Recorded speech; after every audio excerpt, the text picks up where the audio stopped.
दोस्तों आपका अगर कोई भी ब्लॉग सक्सेसफुल हुआ है, सक्सेसफुल का मतलब है कि आपके किसी भी ब्लॉग पे अच्छा ट्रैफिक आया है या फिर फिलहाल अभी ट्रैफिक आ ही रहा है, तो आपको पता ही होगा कि आपके जो ब्लॉग का ट्रैफिक है वो एक खास पोर्शन से आता है। मतलब कहने का मतलब है कि अगर आपके ब्लॉग पे 50 पोस्ट है तो 50 पोस्ट पे इक्वल ट्रैफिक नहीं आता है। हो सकता है कि कोई 4-5 ऐसे पोस्ट होंगे जिन पे 70%, 80 या 90% ट्रैफिक आ रहा होगा और बाकी के पोस्ट ऐसे ही मुंह ताकते रहते हैं जिन पे कोई ट्रैफिक नहीं होता है।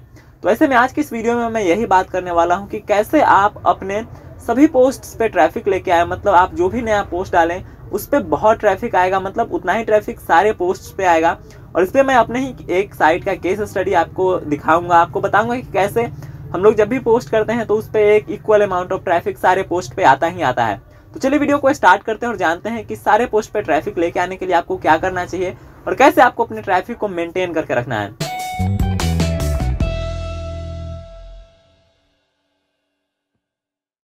नमस्कार दोस्तों, आप सभी देख रहे हैं बिकम ब्लॉगर और मैं हूं सचिदानंद सिंह। दोस्तों वीडियो में आगे बढ़ने से पहले आप सभी से एक छोटा सा रिक्वेस्ट होगा कि अगर आपने अभी तक हमारे चैनल को सब्सक्राइब नहीं किया है तो जल्दी से जाकर सब्सक्राइब कीजिए, क्योंकि आगे भी आपके लिए बहुत अमेजिंग कंटेंट आने वाला है। इस डिजिटल मार्केटिंग, ब्लॉगिंग और भी जो भी चीज़ें मेक मनी ऑनलाइन आप समझने की कोशिश कर रहे हैं। तो दोस्तों आपको बता दें कि ट्रैफिक लेके आना पहले तो बहुत मुश्किल काम है। आप में से बहुत सारे लोग स्ट्रगल करते हैं, मुझे आए दिन फ़ोन कॉल्स ईमेल्स आते रहता है कि ट्रैफिक कैसे लेके आए। तो मैंने इस पे ऑलरेडी कई सारे वीडियोस बनाए हैं कि ट्रैफिक लाने के बहुत सारे तरीके हैं। तमाम तरीकों को आप अप्लाई कीजिए और देखिए कि आप जो भी डाल रहे हैं, आप अपने ब्लॉग पे जिस भी टाइप का कंटेंट डाल रहे हैं, जरूरी नहीं है कि वह एक यूजर कहीं एक पर्टिकुलर प्लेटफॉर्म पे है। आप हो सकता है कि गूगल सर्च में रैंक करने का कोशिश कर रहे हैं, आप सोच रहे होंगे कि फेसबुक से ट्रैफिक आ जाए, लेकिन नहीं है।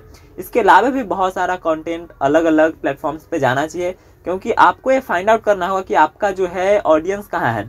तो वो तो हो गया ट्रैफिक लेके आने की बात। लेकिन जब भी आपके साइट पे ट्रैफिक आ रहा होता है, किसी भी पोस्ट पे अच्छा ट्रैफिक आ रहा होगा, तो आपको देखने को मिलता है कि वो जो ट्रैफिक है, फिर आप नया पोस्ट डालते हैं तो वहाँ पे आप ट्रैफिक मिस कर जाते हैं। तो इसको कैसे बनाएं? तो इसको बनाने के लिए आपको कई सारी चीज़ों को फॉलो करना है, उसके बारे में बात करेंगे। लेकिन उससे पहले मैं आपको लाइव प्रूफ दिखाऊंगा अपने लैपटॉप स्क्रीन में चल के, जहाँ पे आपको देखने को मिलेगा कि कैसे मैं अपने एक ब्लॉग पे, मैं अपने एक साइट पे कैसे रेगुलरली कंसिस्टेंट तरीके से हर पोस्ट पे अच्छे खासे व्यू लेके आता हूं। तो चलिए कंप्यूटर स्क्रीन की तरफ चलते हैं। तो दोस्तों जैसा कि आप देख सकते हैं, अभी हम अपने वर्डप्रेस के डैशबोर्ड में हैं और आपको यहां से मैं ले चलूंगा अपने पोस्ट सेक्शन में और वहां पे दिखाऊंगा कि कैसे हम लोग इतना ट्रैफिक मेंटेन कर पा रहे हैं और कैसे आपको अपने ट्रैफिक को मेंटेन करना है। तो सबसे पहले तो ये हो गया वर्डप्रेस डैशबोर्ड। अब यहाँ पे पोस्ट सेक्शन में जैसे ही हम जाएंगे, हमने अपने थीम में यह फीचर्स लगवा रखा है, यानी कि हमारे थीम में यह फीचर पहले से ही है कि जितने भी पोस्ट पब्लिश होते हैं उन सारे पोस्ट पे व्यू काउंट जो है वो दिखाता है। मतलब उस पोस्ट पे कितना व्यू आया है वो डायरेक्टली हमें वर्डप्रेस डैशबोर्ड में ही देखने को मिल जाता है। तो जैसा कि आप देख सकते हैं, एक पोस्ट आज ही हमने पब्लिश किया है जिस पे अभी तक 6000 व्यू आ गया है। एक पहले पब्लिश हुआ था, इस पर कम व्यू है, लेकिन उसके बाद आपको मैं नीचे स्क्रॉल करके दिखाऊंगा। 1300 व्यू है, फिर 16000 व्यू है, 2300 व्यू है, लगभग 9000 है, फिर 3000, 3300, 2600, 3600, 1400, 4500, 2800, फिर 500, फिर 2500, 3500, 3600, फिर 1847, फिर 400, 6000, 18। तो इस तरीके से मतलब बहुत है। अगर मैं आपको अगले पेज पे भी लेके चलूँ, हर पेज में ऑलमोस्ट 20 से 25 पोस्ट का यह डाटा है। 11000, 7000, तो आप देख सकते हैं 12000, 2000, 4000। तो आपको देखने को मिल रहा होगा कि मतलब हर पोस्ट पे मतलब ऑलमोस्ट 80 to 90% पोस्ट पे जो व्यू का आंकड़ा है वो ऑलमोस्ट 5 से 7000 के बीच का है। अब कहने का मतलब है कि कैसे आखिर कुछ भी अगर नया पोस्ट हो रहा है तो कैसे उस पर ट्रैफिक जो है बरकरार रखना है। अब ये जो चीज़ें हैं बहुत इंपॉर्टेंट है। तो इसको समझने के लिए आपको आगे तो मैं ऑडियंस के बारे में बताऊंगा कि कैसे आपको ऑडियंस का जो है एक बेस बनाना है, लेकिन उससे भी पहले 2-3 चीज़ें डायरेक्टली मैं बता देता हूँ कि आखिर करना क्या है। अब इसमें जो भी हम लोग का ट्रैफिक आ रहा है वो जो है बेसिकली हमारे ऑडियंस के बेस से ही आ रहा है।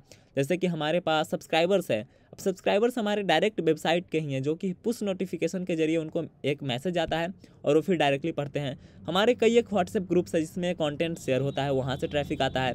हम लोगों की फेसबुक ग्रुप्स है, फेसबुक पेजेज है, ट्विटर पे अकाउंट है।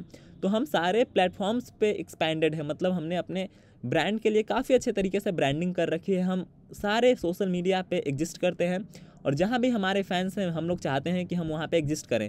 तो आपसे भी यही रिक्वेस्ट है कि अगर आप अपने हर पोस्ट पे ट्रैफिक लेके आना चाहते हैं तो आप कोशिश कीजिए कि सर्च पे डिपेंडेंसी को ख़त्म कीजिए और ज़्यादा से ज़्यादा सोशल मीडिया, ज़्यादा से ज़्यादा दूसरे तरह के प्लेटफॉर्म्स को ज्वाइन कीजिए और वहाँ पे अपने ऑडियंस को खोजते हुए इस पर ट्रैफिक लेके आइए। तो दोस्तों जैसा कि आपने देखा कि कैसे मैंने एक न्यूज़ साइट बना के उस पर हर एक पोस्ट पे अच्छा खासा ट्रैफिक लाने का मॉडल तैयार किया है। तो अगर आप भी न्यूज़ साइट से रिलेटेड कुछ भी सीखना चाहते हैं, अगर आपको A to Z गाइडलाइन चाहिए, तो आई बटन में एक लिंक है या फिर डिस्क्रिप्शन भी चेक कीजिए। मैंने एक मेंटरशिप प्रोग्राम को डिजाइन किया है जिसमें A to Z सारा कुछ हम लोग न्यूज़ पोर्टल्स, न्यूज़ वेबसाइट के ऊपर बात करने वाले हैं। फ्री डोमेन होस्टिंग सब कुछ मैं आपको देने वाला हूं। तो जाइए वीडियो को चेक कीजिए। हम लोग अगले एक सप्ताह के भीतर ही वो प्रोग्राम स्टार्ट कर रहे हैं, तो अगर आप इंटरेस्टेड है तो उसको देख लीजिए। तो दोस्तों अब बात कर लेते हैं कि आखिर आपको कैसे अपने ट्रैफिक को कंसिस्टेंसी के साथ बनाए रखना है और क्या क्या चीजें जो है आपको करते रहना चाहिए। तो दोस्तों जो सबसे पहला टिप है वो है क्रिएट ऑडियंस बेस। जैसा कि आप सभी को पता होगा कि गूगल सर्च पे जब तक हम निर्भर रहते हैं, जब तक हम डिपेंडेंट रहते हैं कि लोग सर्च करके हमारे ब्लॉग पे आएंगे, तो ऐसे में जरूरी नहीं है कि हमारा हर पोस्ट रैंक करे। ऐसे में हमको क्या करना है कि अपने ऑडियंस बेस पे काम करना है। ऑडियंस बेस कहने का मतलब है चाहे आपका ऑडियंस किसी भी टाइप का हो, वो न्यूज़ से रिलेटेड हो, वो हेल्थ से रिलेटेड हो, इंटरटेनमेंट है, ब्यूटी है, चाहे जिस भी टाइप का आप ब्लॉग बना रहे हो, चाहे ट्रैवल हो, चाहे एजुकेशन पे है, चाहे जो भी कुछ आप डाल रहे हैं, आप फाइंड आउट कीजिए कि आपका ऑडियंस कौन सा है। क्योंकि ऑडियंस को सेगमेंट करना, ऑडियंस को फाइंड आउट करना आपके ब्लॉगिंग के स्टार्ट से भी पहले हो जाना चाहिए कि आपका टारगेट ऑडियंस कौन सा है। जब आपने फाइंड आउट कर लिया है कि आपका टारगेट ऑडियंस स्टूडेंट्स है जो फलाने एज ग्रुप का है, या फिर जो भी आपने टारगेट अगर कर लिया है, तो फिर आप कोशिश कीजिए जानने की कि वो ऑडियंस कहाँ कहाँ है। कहाँ कहाँ है मतलब क्या हुआ, ऑडियंस गूगल सर्च करता है, बोल के सर्च करता है, यूट्यूब पे है, फेसबुक पे है, लिंक्डइन पे है, कोरा पे है, कहाँ पे है। आप ट्राई कीजिए, कोशिश कीजिए जानने की कि आपका जो ऑडियंस है वो कहाँ पे है। अब आपको उस प्लेटफॉर्म के हिसाब से अपने बेस को बनाना है।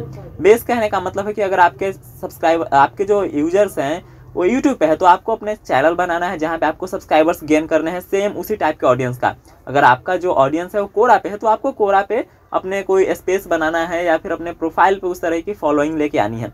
अगर आपका जो ऑडियंस है वो फेसबुक पे है, तो फेसबुक पेज को बनाइए, वहाँ पे ऑडियंस लेके आइए, या फिर फेसबुक ग्रुप बना के वहाँ पे ऑडियंस को इकट्ठा कीजिए, क्योंकि ऑडियंस बेस बनाना बहुत जरूरी है। और मान लीजिए कि अगर आपका ऑडियंस जो है सेगमेंटेड नहीं है, इधर उधर भटक रहा है, आपको डिफाइन करने में काफ़ी मुश्किल हो रही है कि आपको कैसे ऑडियंस को किसी प्लेटफॉर्म पे खोजें, तो ऐसे में आपको अपना प्लेटफॉर्म बनाना होगा। अपना प्लेटफॉर्म कहने का मतलब आप उसको वेब पुश नोटिफिकेशन के जरिए एक साथ ले सकते हैं। मतलब आप नोटिफिकेशन सब्सक्रिप्शन करवा के आप अपने ऑडियंस को अपने साइट के लिए एक सिक्योर जगह पे रख सकते हैं। आप उनसे ईमेल के फॉर्म में डाटा का कलेक्शन कर सकते हैं। तो ये सारी चीज़ें हैं जो कि आपको करना चाहिए।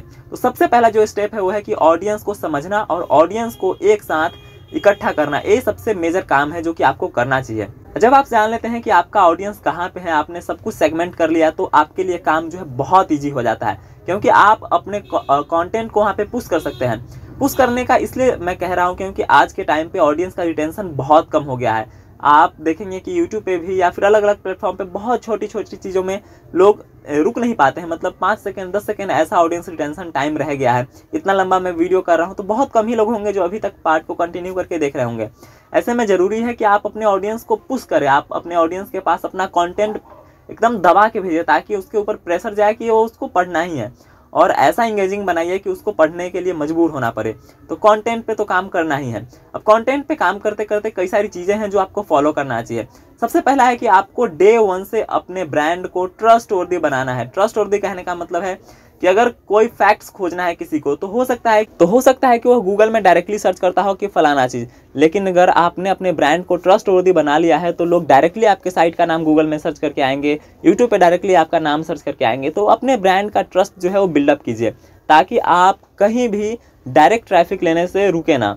अब दूसरा जो चीज़ है कि अपने कंटेंट को इंगेजिंग बनाने के लिए आपको अलग अलग चीज़ें ट्राई करना चाहिए। जैसे हो सकता है कि आप किसी तरह का कंपटीशन ऑर्गेनाइज कर दे, या फिर किसी तरह का इंगेजमेंट का एक्टिविटी ऑर्गेनाइज करते हैं। जैसे कि आपने पोल करा दिया कि हाँ, आपके फील्ड में जो कुछ भी हो रहा है, अगर कुछ कंट्रोवर्शियल हो गया तो वहाँ पे आपने पोल करा दिया, वहाँ पे किसी टाइप का कंपटीशन करा दिया, कुछ भी बहुत सारी चीज़ें हैं। आप किसी तरह का क्विज करा रहे हैं, तो इस तरह से आप अपने कंटेंट को इंगेजिंग बना सकते हैं। अपने कंटेंट के बीच में ही इस तरह की चीज़ों को लगा सकते हैं, ताकि इससे शेयर्स भी बढ़ेंगे, लोग आगे इसको फॉरवर्ड करेंगे आपके कंटेंट को, और आपका जो ट्रैफिक है वो बढ़ेगा ही। और सबसे मेजर चीज़ है कि आपको ऑडियंस के साथ एक ग्रुप बनाना है, चाहे वो आपके प्लेटफॉर्म पे हो या फिर अलग प्लेटफॉर्म पे है, ताकि आप जो भी नया कंटेंट डालें उसको जब भी आप शेयर करेंगे तो लोग उसे पढ़ने के लिए इंटरेस्टेड रहेंगे। तो दोस्तों, आई होप कि आपको ब्रांडिंग के बारे में थोड़ा भी आइडिया लगा कि अपने ब्रांड को इतना एस्टैब्लिश तो जरूर करना चाहिए कि आपके हर कंटेंट पे अच्छा ट्रैफिक आए। तो चलिए मिलते हैं अगले वीडियोज़ में, तब तक के लिए आप सभी का बहुत बहुत धन्यवाद।